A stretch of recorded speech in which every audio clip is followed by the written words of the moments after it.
Assalamualaikum warahmatullahi wabarakatuh. Apa kabar anak-anakku semua? Semoga semuanya dalam keadaan sehat ya. Sama Miss Yuni dalam pembelajaran tematik kelas 5, tema 2, subtema 2. Sebelum memulai pelajaran, marilah kita berdoa terlebih dahulu. Praying rule up hand and down hand. Pray before we study. Let's pray together. Begin. Amin. Kita akan membahas tentang pentingnya udara bersih bagi kehidupan. Nah, mari kita amati gambar berikut. Anak-anakku, marilah kita perhatikan gambar yang ada di hadapan kalian. Apa yang terjadi pada tiga anak tersebut? Tiga anak tersebut sedang berjalan di trotoar. Namun, mereka tidak menghirup udara bersih karena di sana banyak asap kendaraan yang sangat kotor. Sehingga udara yang mereka hirup adalah udara yang tidak bersih atau udara kotor. Dari mana udara kotor tersebut? Udara kotor tersebut berasal dari asap kendaraan yang mengandung gas karbon. Nah, tentu saja udara yang seperti ini tidak bagus untuk pernafasan. Kemudian mari kita coba bandingkan gambar yang tadi dengan gambar yang berikut ini. Coba bandingkan. Pada gambar ini, udara yang dihirup merupakan udara yang bersih karena udara yang bersih itu banyak mengandung oksigen sehingga tidak menyebabkan gangguan pada pernafasan kita. Lalu, apa saja penyebab terjadinya gangguan pernafasan? Mari kita simak penjelasan berikut ini. Berikut ini adalah beberapa faktor-faktor penyebab gangguan pernapasan. Yang pertama adalah faktor fisik. Faktor fisik terjadi karena adanya kelainan pada organ pernapasan. Misalnya, bayi terlahir dini atau prematur. Organ pernapasannya belum sempurna sehingga memerlukan alat bantu pernapasan. Faktor yang kedua ialah faktor penyakit. Ada beberapa penyakit yang dapat menyebabkan gangguan pernapasan pada manusia. Mari kita bahas bersama. Berikut ini adalah beberapa penyakit penyebab gangguan pernapasan. Yang pertama adalah influenza. Influenza disebabkan oleh virus. Kemudian tuberkulosis. Tuberkulosis disebabkan oleh virus Mycobacterium tuberculosis. Selanjutnya yaitu flu burung. Flu burung disebabkan oleh virus H5N1. Selanjutnya yaitu bronkitis. Bronkitis terjadi akibat peradangan pada bronkus karena virus. Selanjutnya ada pneumonia. Pneumonia ini disebabkan karena infeksi, virus, ataupun jamur. Kemudian yaitu COVID-19 atau disebut juga dengan corona. COVID-19 ini disebabkan oleh virus. Kemudian ada asma.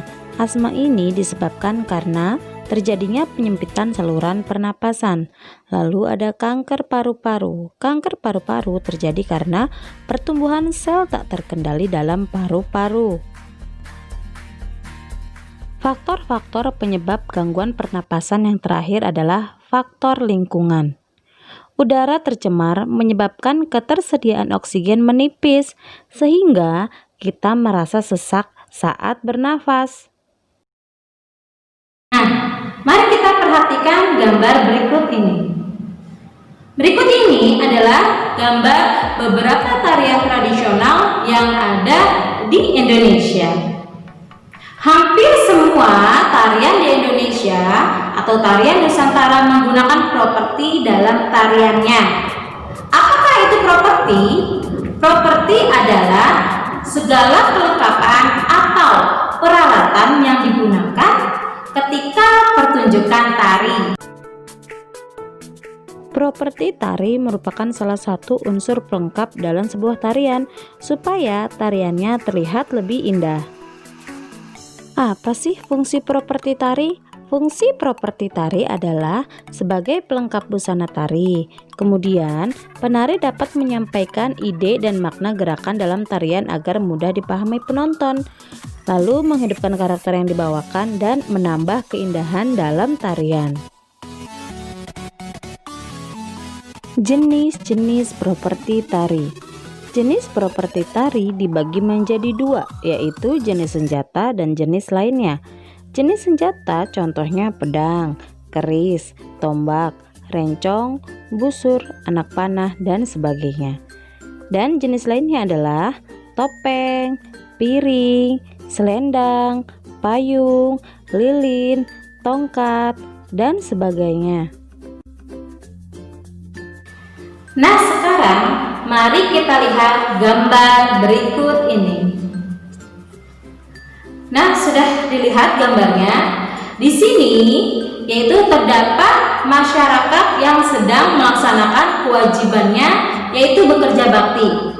Mereka melaksanakan kewajibannya untuk membersihkan lingkungannya agar tetap asri, nyaman, bersih. Dan mereka juga adalah contoh masyarakat yang melaksanakan tanggung jawabnya. Masih ingatkah kalian pengertian dari hak, kewajiban, dan tanggung jawab? Mari kita simak penjelasan dari perbedaan hak, kewajiban, dan tanggung jawab. Hak adalah sesuatu yang dimiliki manusia sejak lahir, sedangkan kewajiban adalah sesuatu yang harus dilaksanakan setiap orang. Dan tanggung jawab adalah sikap dan perilaku seseorang untuk melaksanakan tugas dan kewajibannya. Apa saja sih hak kita sebagai warga masyarakat? Berikut ini adalah beberapa contoh hak kita sebagai warga masyarakat, yaitu mendapat perlindungan hukum, mendapat pekerjaan dan penghidupan yang layak, menikmati lingkungan bersih, hidup tenang dan damai, bebas memilih, memeluk, dan menjalankan agama. Dan jangan lupa, kita juga harus melaksanakan kewajiban sebagai masyarakat. Beberapa contohnya adalah sebagai berikut: mematuhi aturan dan norma yang berlaku dalam masyarakat, menjaga ketenangan dan ketertiban lingkungan, menjaga kebersihan tempat tinggal, dan menghormati tetangga.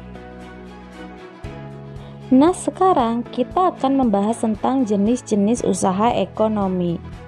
Jenis usaha ekonomi dibagi menjadi dua, yaitu usaha ekonomi perorangan dan usaha ekonomi per kelompok. Jenis usaha ekonomi perorangan biasanya dimiliki oleh satu orang, sedangkan jenis usaha ekonomi per kelompok biasanya dimiliki oleh 2 orang atau lebih. Jenis usaha ekonomi perorangan. Usaha ekonomi ini memiliki modal terbatas dan biasanya dikelola secara sederhana. Jenis usaha ekonomi yang dikelola kelompok. Usaha ekonomi ini dikelola secara bersama, baik modal, pengelolaan, maupun keuntungan. Jenis-jenis usaha ekonomi yang dikelola secara perorangan maupun kelompok. Usaha ekonomi perorangan, contohnya usaha pertanian, usaha perdagangan, usaha jasa, dan usaha kecil. Usaha ekonomi yang dikelola kelompok, contohnya firma, persekutuan komanditer atau CV, perseroan terbatas atau PT, badan usaha milik negara atau BUMN, dan koperasi.